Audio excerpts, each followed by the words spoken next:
Welcome to an exciting journey into the world of auctions.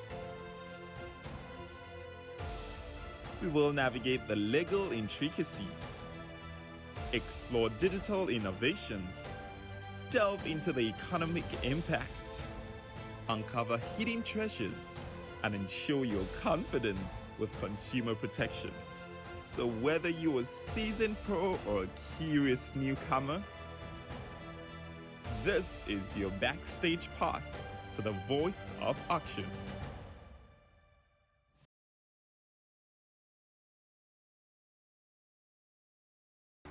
Good day, Phil. Just want to ask you about art auctions and what are art auctions and how do they differ from traditional? Okay, interesting question. Thanks, Tafuna. Auctions, I don't know if you're aware, but auctions have been going for a long time. In fact, centuries already.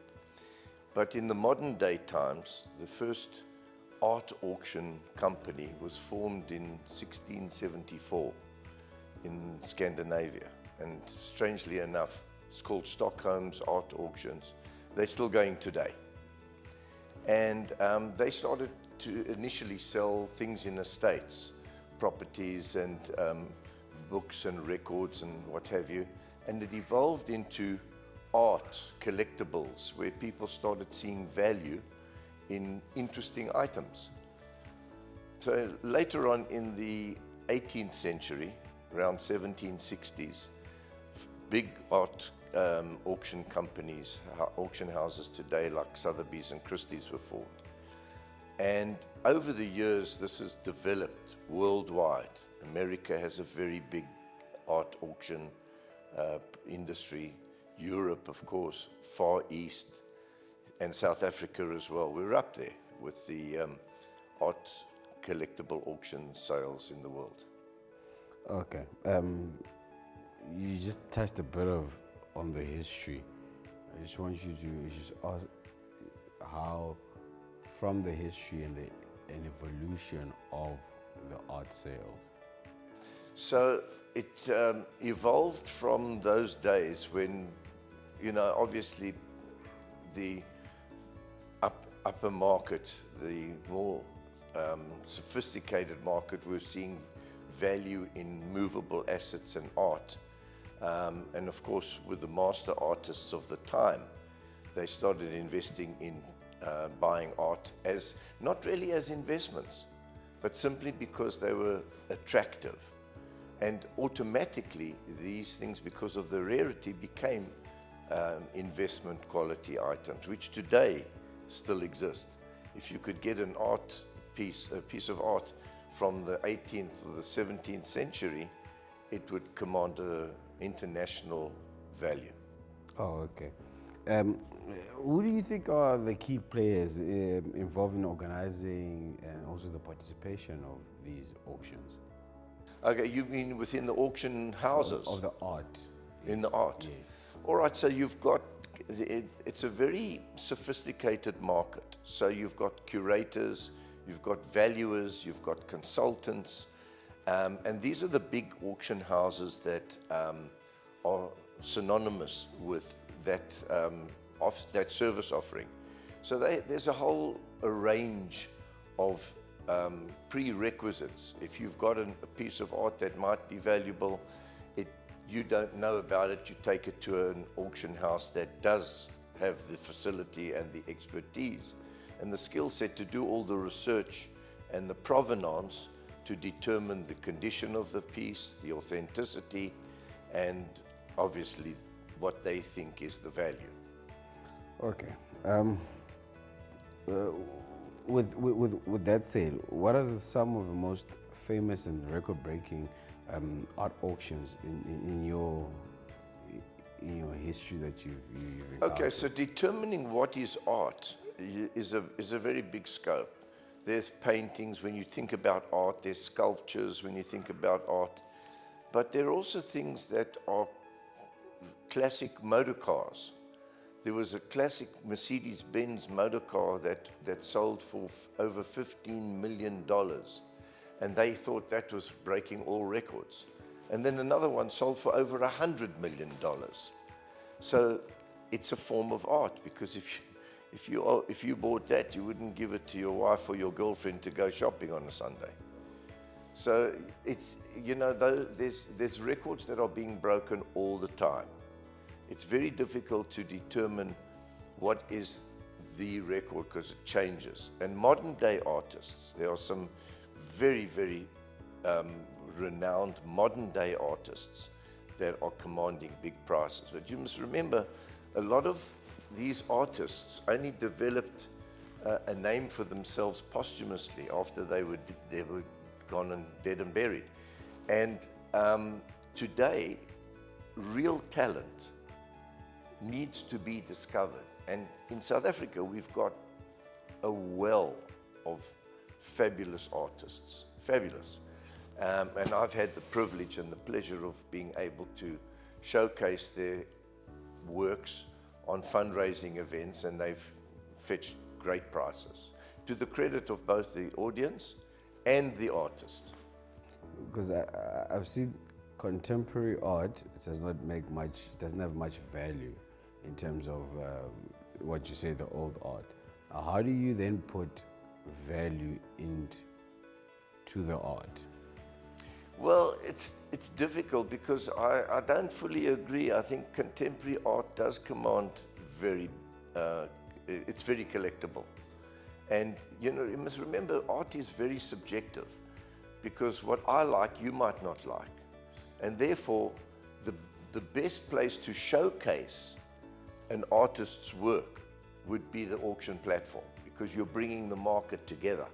And if you have today's technology of showcasing and giving the net, the market net, a bigger platform, you're able to attract people to the auction, whether it's online or live.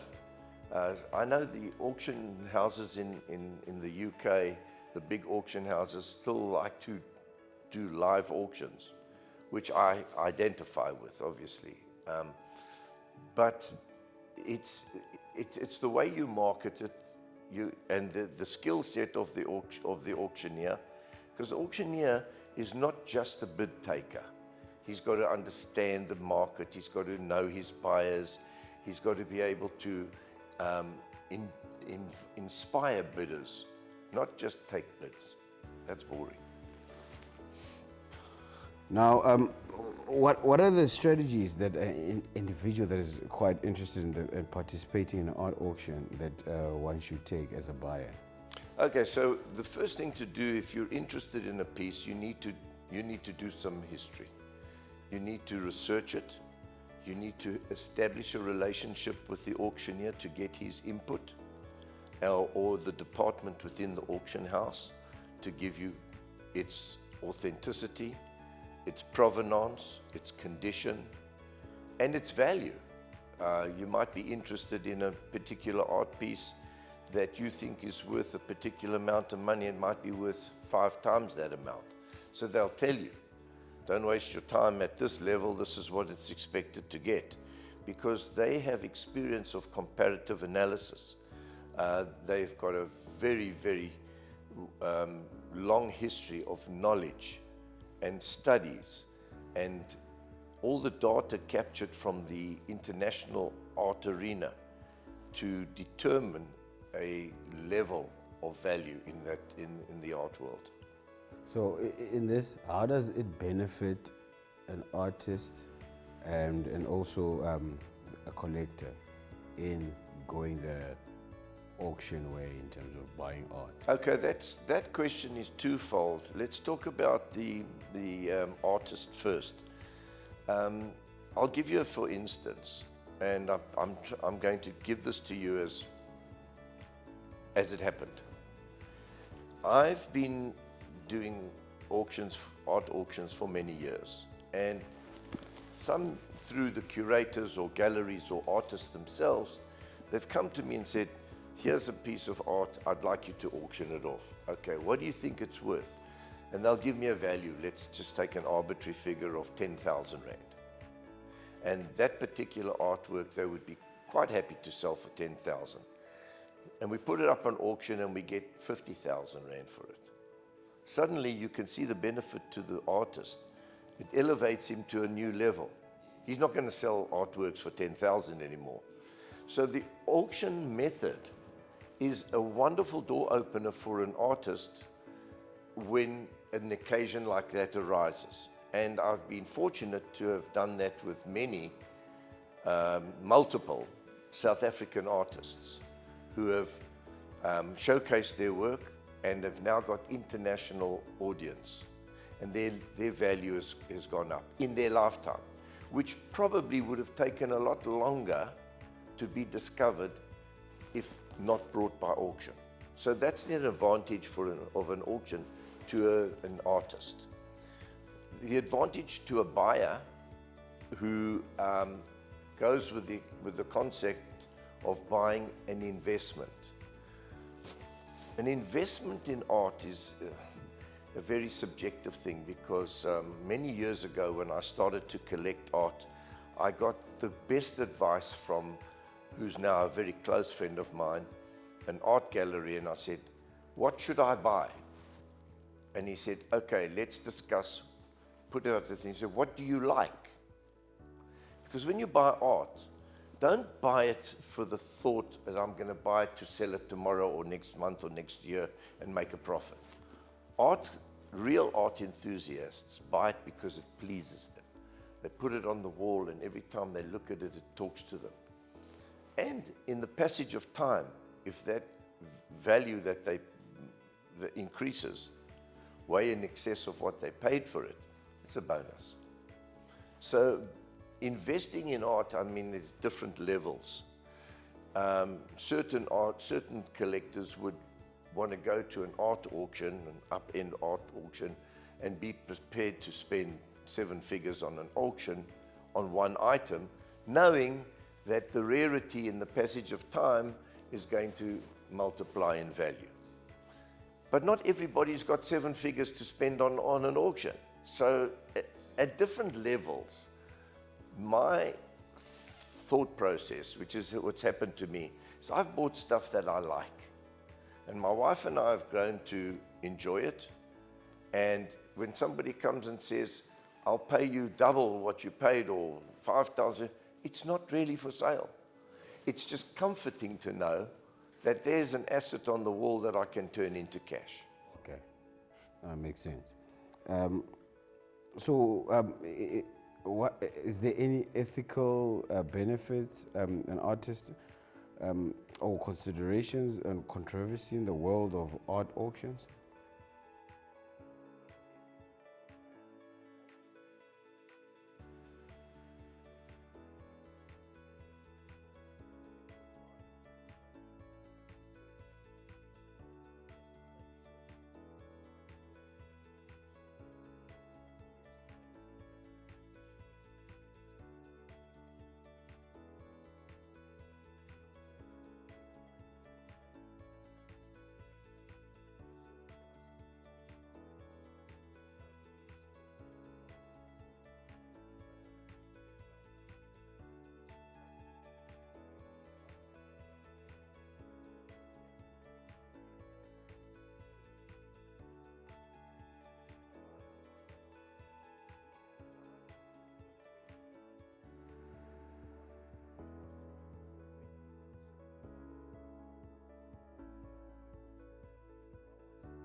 Yes. Fulcrum is balanced.